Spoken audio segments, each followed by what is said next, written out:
Hello, it's Sunday, February 18th, and welcome back to the channel. First thing I want to do is thank everybody for coming to the ceremony on the last video. Unfortunately, since it was a live broadcast, I wasn't able to go back and see anyone's comments because they were gone. So if you took the time to comment, I know there were 502 of you on the live feed, and I'm very thankful that I was able to share that day with people that mean something to me. So once again, thank you so much for being there. If you had a question that you had left me there, please take the time to leave the question on this video and then I can respond to it.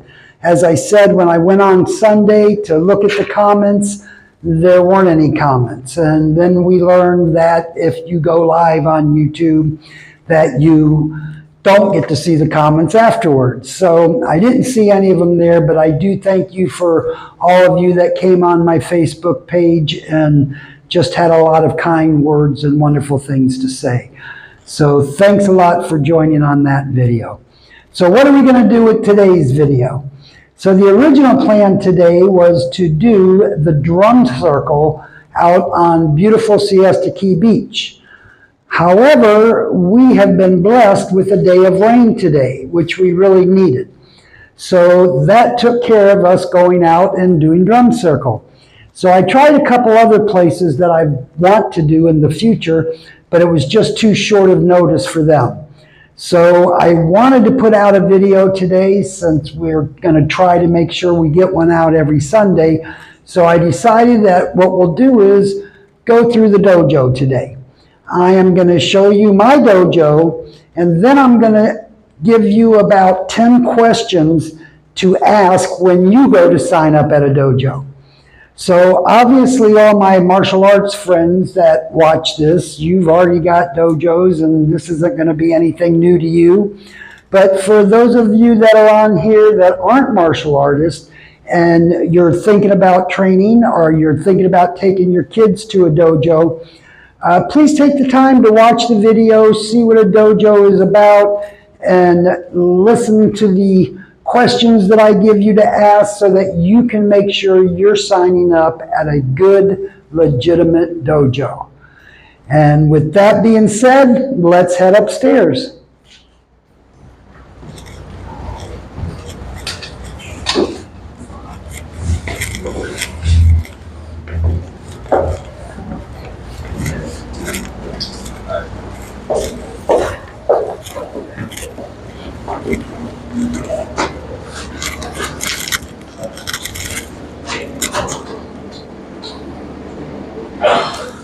So here we are, Suncoast Karate Dojo. Welcome to the dojo. Of course, one of the first things you'll notice in any dojo are going to be all the memorabilia on the walls. Throughout the years of training martial arts, you meet a lot of wonderful people and you receive different recognitions. And of course, you have students that you go through that you just love to have the memories around to look at. So without a doubt, as we're walking through, you're going to see our walls pretty covered with a lot of memorability. Come ahead. So obviously, this is the waiting area as you come in the front door of the dojo. This is the retail area. Of course, right now, we have a lot of stuff in here from the ceremony. But this is the retail area. My office. As I said before, we have a lot of memorability on the walls. Every picture has a story behind it. Every plaque has a story behind it. All dojos are full of memories. As we come back here, we have the little waiting area for the students as they're waiting for one class to finish and the next class to start. Of course, there's the closet for their gear and everything, and that's where we keep their bows. Then we're going to take you into the main floor. I'm very fortunate here at the dojo because I do have 2 training rooms, which works out very nicely. This would be the main floor of the dojo, and I'm just going to go over some of the things in here just to explain what's going on. This is our belt chart, and it gives the students the main requirements they need for each belt level. So it's their job to make sure if there's something that they haven't received, that they come and see me and let me know that. So that's the order of our belts from white up through brown. Then we have our code of honor, the hitos, I will. And we repeat these 6 things at the end of every class. And we do that because we want the students to be aware of the character of a martial artist. And this helps to cover that. Next to that, of course, we have my teacher, Grandmaster John Pachivas. He's always with us. He lets us know he's with us sometimes. So yes, that's him. Next to that, we have the Dojo Kun, which is also a code of honor. It's what we try to live by as martial artists. If you're a martial artist and not just someone that's taking lessons so that you can kick and punch. If you really want to understand the traditions behind the art and what the character is of a true warrior, then you try to make sure you follow code of honors that the old masters went by and passed down to us. Next to that, you'll see the weapons wall. Different styles use different weapons. And Shuri-ryu, these are some of the weapons that we use. The only weapons that are mandatory would be your bow and your sai. These are sai, since I know there's people that don't know what I'm talking about. And of course, this is a bow. So these are the 2 weapons that the students have to use in our style. However, once you start working a weapon, you're not doing karate anymore, because karate literally means empty hand. So when you put a weapon in that hand, now you're doing kobudo. Kobudo is the art of weaponry. So as I said, in our system, there's 2 weapons that you must use. If you choose to expand your knowledge in weapons, then there's other weapons you're allowed to use. Your teacher will always come to you and let you know when it's time for you to learn a new weapon. But first, they have to see that you are truly working the weapon that you're already using before they're going to allow you to go any further with that. Up here at the front of the dojo, we have what's called the camisa. The camisa is a very important part of the dojo because it always has the pictures of your grandmaster from your style, of course your teacher, and then if something happens to your grandmaster, then the next grandmaster would be on there. Everything that's kept on the camisa is used during a black belt ceremony. So it's just full of history. All these cups you see down here, these are sake cups. When one of the black belts are promoted to their black belt, they receive a sake set. And they have to leave one of their sake cups here in the dojo on the camisa at all times. That way a piece of them is always with us, even if they've gone away to school or into the military or moved to live someplace else. That piece of them always stays here at the dojo. This picture up here is Grandmaster Robert Trias. He was the style head for Okinawan Shuri-ryu. He's the one that brought our style to America back in 1945. Was a wonderful master. Next to him is Grandmaster John Pachivas, who was my teacher. Once again, just another wonderful instructor that loved his students, loved the art, wanted everybody to learn the true ways and the true traditions of Okinawan Shuri-ryu. This picture is our Grandmaster now. Grandmaster Robert Bowles. He is our style head. He is the head of the International Shuri-Ryu Association. You just couldn't ask for a better grandmaster. He loves martial arts. He loves gaining knowledge. He loves sharing knowledge. Nothing but respect to him. Along the top of the wall, you'll see pictures. These are the folks that have earned their black belts here at Suncoast Dojo. With the exception, of course, Mr. Trias and Mr. Pachivas, their pictures are first because it all came from them. And then from there, the black belts on the wall are in rank order. I would like to say I have all of them up here, but we are shy about, I believe, about 15 pictures, mostly from students that were young and moved away and just haven't kept up with their training. But they're still important to us, and we still want to see their pictures up here on the wall. So we're working on making that happen now. Down the mirrored area over here, there's mostly general knowledge for the students to hopefully take the time to read, or if they can't remember something that is on one of these posters, then they can go and check real quickly and just kind of help them to remember the different strategies and footwork and attack and retreat methods, things like that, that will help them along the way. And then, of course, there's the heavy bags that you're going to find in every dojo. So this is the main floor. This is the floor that we line up for class and that we finish out on class. Now, if you're a beginner, you move over to classroom B, or if we're working falls and throws and things like that, we go to classroom B because it's not a hardwood floor like it is in here. So let's go check out classroom B. So we're going to talk about some of the traditions in just a minute.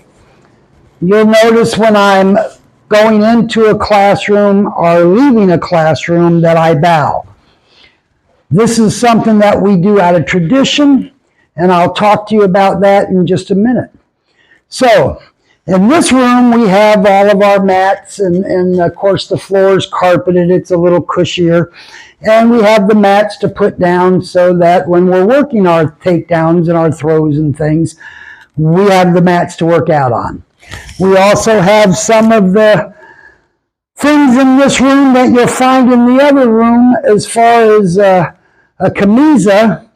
Some of you that saw the last video might recognize this camisa because it was at my promotion. One of my black belts, Tom Hardy, made this camisa so that we would have one to take to the black belt ceremony. So very, very appreciative of that. It's a beautiful camisa, and it fits here in the small room. So it's nice that we have that here. The other things you see, of course, the American flag, and then the International Shuri-Ryu Association patch. The Hitosus, of course, are in here, our board that we can give general information on for the students. And then a little bit of history on the weapons that we work.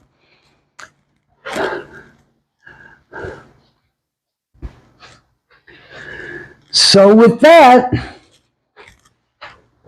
of course, there's a hallway and storage rooms and things like that, but I'm not going to take you down the hall to share that with you. With that, I want to get into some of the questions that you should ask when you go to train at a karate school. So now I've moved to my office so that I can share some of these questions with you that I feel everyone should ask when they go to sign up at a martial arts school. I'm going to be honest with you up front and tell you there's good and bad in everything, and that includes the martial arts. There are certainly a lot of wonderful schools out there there's also a lot of bad schools out there. And unfortunately, most people don't know what to look for. They walk into a dojo and they see somebody doing an impressive kick or something impressive with their hands or going through a form, and they think, wow, they're really great. But they really have no idea if they really are great. So it's important when you're thinking about studying martial arts that you take the time to really check out a few martial arts schools and then have the questions answered that are so important to make sure that you're getting into a good school. So we're going to start with the first question. First thing you want to do is make an appointment with the head instructor. When you walk into a martial arts school, there's usually 3 or 4 instructors there. So you want to make sure that you start out with the head instructor. So call in advance, ask if you can get an appointment with the head instructor and come in and sit down and talk with them about training at their dojo. When you meet that instructor, it's important that you ask them if they're a certified instructor. And if they have their certificate available, take a look at it and see who signed their certificate. Now, this is important, but at the same time, I want you to be aware that anyone can go to the copy store and get a certificate made and hang it on a wall saying that they're a black belt. There's no governing bodies for martial arts schools. So there's nobody going and checking and making sure that there's legitimate instructors running these martial arts schools. As I said, it's very easy. Anyone can have a certificate made up. Anyone can buy a uniform and a black belt, tie it on, open a school. Nobody knows any better. So if you take the time to ask some of these questions, hopefully you'll be able to find out whether or not it's a legitimate school. So once again, you ask this instructor if they're a certified instructor. Look at their certificate, see whose signature's on it. Ask them who their teacher is. They should be able to tell you about their teacher. They should be able to give you a little bit of background history on their teacher, on themselves, and on the style of martial arts that they're getting ready to teach you. Okay, next question. Ask if they're a traditional school. Now, a lot of people don't really understand the difference. If you're going to a traditional martial arts school, that means you're being taught the proper character that goes with learning an art that you can hurt somebody with. If you're going to a school that's not traditional, basically, they're taking your money and they're teaching you how to kick and punch. They're not teaching you the values of the traditions that go along with the physical technique that they're teaching you. So finding a good traditional school is very important. Next question to ask them. Contracts. Let's talk about contracts for a second. Most schools do contracts. Obviously, we have to make money at our dojos. We have to pay bills. It's also nice when we can pay ourselves. But first and foremost, we have to pay the bills, which means that we have to make sure we're bringing in enough money to do that. Contracts are good in that way, but they're not so good if you're signing up a 6-year-old child and you make a commitment to a 1-year contract. We all know what 6-year-olds are like. 2 months from now, that 6-year-old might not want to do karate anymore. But if you've signed that contract, make sure you always read the fine print, because if your child quits after 2 months, you might have to continue paying for the next 10 months if you signed a 1-year contract with that school. I'm going to tell you, at my school, we don't do contracts. We've never done contracts. We ask if you'll stick around for 3 months to really give it a good shot before you make a decision, but we've just never done contracts. I understand them. I know people make more money from them, but just take the time to read any fine print on any contract that you sign. All right, next question would be, ask how often they promote the students. Why is this important? It has to do with the promotion fee. A lot of schools will hold a promotion every couple of months and they'll charge you $50 to $100 for that promotion. Doesn't really matter what your student can do at that point. All that matters is they're going to be charging $50 to $100 for that promotion. If you're at a good martial arts school, it should not be a high cost. At our school, we charge $15 for their new belt. There is time involved, of course, with instructors having to give extra time to be there for promotions and so forth. So if they want to charge a small fee for that, so be it. But make sure you check and see. No one should be promoted every 2 months to start with. You want to know that your student is actually gaining knowledge. So if you see that your son or daughter really can't do much than they could do 2 months before that, but yet they're tying a new belt on their waist, then you need to wonder if you're at the right martial arts school. As I said, there's a lot of good schools. Unfortunately, there are also bad schools.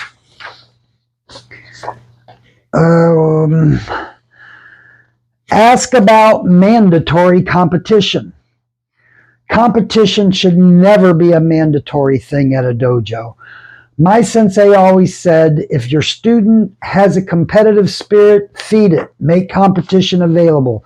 If they don't have a competitive spirit and have no interest in competing, don't force that on them. Some schools make money off of competitions.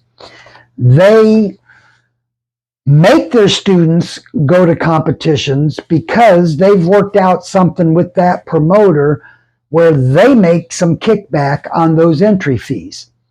So they'll make competition part of their next belt test, things like that, because they're going to make money off of it. Make sure you know in advance that your child, or as an adult, that you're not going to be forced to do something you don't want to do, like competing. Not that I have anything against competing. Those of you that know me, you know that I'm a very big competitor and I love competition. However, I would never force it on one of my students. I believe that's the main questions I would have you ask. If you have other questions, please, by all means, ask me in the comments and I will be more than happy to answer each and every one of them.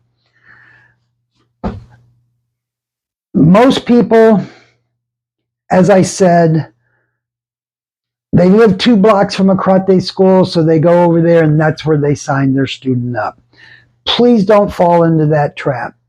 Please care enough about your kids or about yourself to take the time to do some research and find a good martial arts school. With that, I'd like to thank you for sharing my dojo today.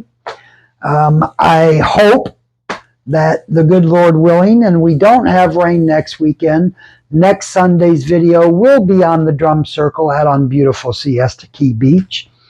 But for today, hopefully that gives you a little insight into what dojos are about, and hopefully it will help you when going to a martial arts school to sign up. For those of you that are already martial artists, thanks for joining today and doing a walk through my dojo with me. Of course, it's the end of the video, so I have to hear what you hear at the end of all videos. What is that? You're going to be asked to please like the video, please subscribe, share if you think that there's someone that could use this knowledge. Maybe you know someone that's going to have or planning on taking their kids to sign up at a karate school. Share those questions with them. Share the knowledge. And I wanted to talk a little bit about the like and share and subscribe that you hear at the end of every video. I know every time I'm watching a video at the end, then they start going on about liking and sharing and subscribing. And I never really understood the importance of that. So I thought maybe I would share that with you so that you know why people always ask you that. It's like with the live stream video. We had, I believe, like 640 views of that video and probably had about 50 likes. Now, of course, I'd like to think more than 50 people liked the video, but maybe they didn't, maybe they did. But in order to keep things running on YouTube, your likes and your subscriptions are what help us to be able to do our videos without it costing us. We have to pay to use YouTube service, which makes sense, of course, but the more likes we get and the more subscribers we get, then it comes to a point to where the advertisers pay us instead of us paying YouTube. So, of course, everyone's going to ask you to like and subscribe at the end of their videos. I hope you like our videos. I'm sure that in the future, we're going to do as many different subjects as we can. I'm going to share many things around Sarasota with you. And I hope that you subscribe so that you can keep up with those videos. With that being said, I hope everybody has a great week this week. Please look for the next video to come out next Sunday. That's when we're going to try to put the videos out, either Sunday afternoons or early Sunday evenings, depending on what the subject matter is. Like next week, it's Drum Circle, and Drum Circle happens at sunset. So that video obviously will be released on Sunday evening. So everyone have a great week. Come back next week and join us for the Drum Circle.